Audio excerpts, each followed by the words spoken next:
ഫിലോമൻ ഒരു വലിയ സമ്പന്നനാണ്. ഫിലോമന്റെ വീട്ടിൽ അടിമയായിട്ട് ജോലി ചെയ്തിരുന്ന ഒരു വ്യക്തിയാണ് ഒനേസിമോസ്. അവിടെ ചില പ്രശ്നങ്ങൾ ഉണ്ടായിട്ട് അവിടെ നിന്നും അവൻ ഓടിപ്പോകുമെന്നൊക്കെ ഇടയെ തീർന്നു. കൊലോസിൽ നിന്നും റോമിലേക്ക് അവൻ ഓടിപ്പോകും ഇടയെ തീർന്നപ്പോൾ എന്തോ പണപരമായിട്ടുള്ള ഇടപാടുകളാണ് അവനെ ഫിലോമോന്റെ വീട്ടിൽ നിന്ന് ഓടിപ്പോകുമെന്നൊക്കെ ഇടയാക്കി തീർത്തത്. അവൻ അന്ന് ദൈവത്തെ അറിഞ്ഞിട്ടില്ല, ദൈവത്തെ കണ്ടുമുട്ടിയിട്ടില്ല. എന്നാൽ റോമിൽ എത്തപ്പെടേണ്ട അടുത്ത് അവൻ എത്തപ്പെടുവാൻ ഇടയെ തീർന്നു. റോമിൽ പൗലോസിന്റെ അടുക്കൽ എത്തപ്പെട്ടപ്പോൾ പൗലോസ് എന്ത് ചെയ്യുന്നറിയാമോ? ഒനേസിമോസിനോട് സുവിശേഷം പറയുമെന്നൊക്കെ ഇടയെ തീർന്നു.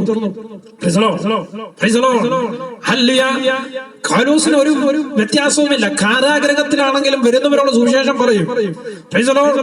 അങ്ങനെ സുവിശേഷം പറഞ്ഞപ്പോൾ ഒനേസിമോസ് ഈ സുവിശേഷത്താൽ കർത്താവിനെ അംഗീകരിക്കുമെന്നൊക്കെ ഇടയെ തീർന്നു. അവന്റെ ജീവിതത്തിൽ വലിയ മാറ്റം സംഭവിക്കുമെന്നേ തീർന്നു.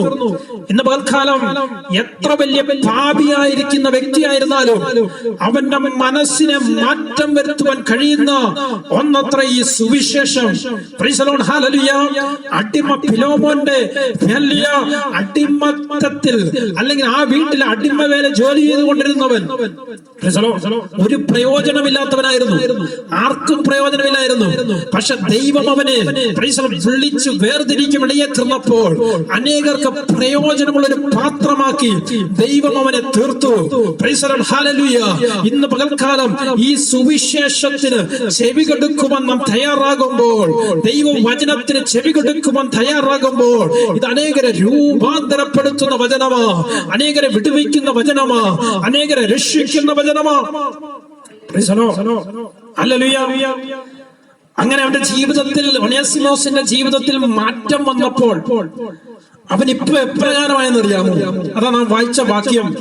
ഹല്ലേലൂയ. അവർ പറയുന്നത്, ഞാൻ അവനെ നിങ്ങളിൽ ഒരുത്തനായ ഒനേസിമോസ് എന്ന വിശ്വസ്തനും, അവൻ ദൈവം സുവിശേഷം ഒരുവനെ മാറ്റം വരുത്തിയപ്പോൾ അവൻ വിശ്വസ്തനായി തീർന്നു. മുമ്പ് ഞാൻ പറഞ്ഞതുപോലെ നിഷ്കളങ്കനായി തീർന്നു. നേരത്തെ ഫിലോമോന്റെ വീട്ടിൽ ജോലി ചെയ്തുകൊണ്ടിരുന്നപ്പോൾ കള്ളത്തരങ്ങളും വഞ്ചനയും ഒക്കെ അവന്റെ ഉള്ളിലുണ്ടായിരുന്നു.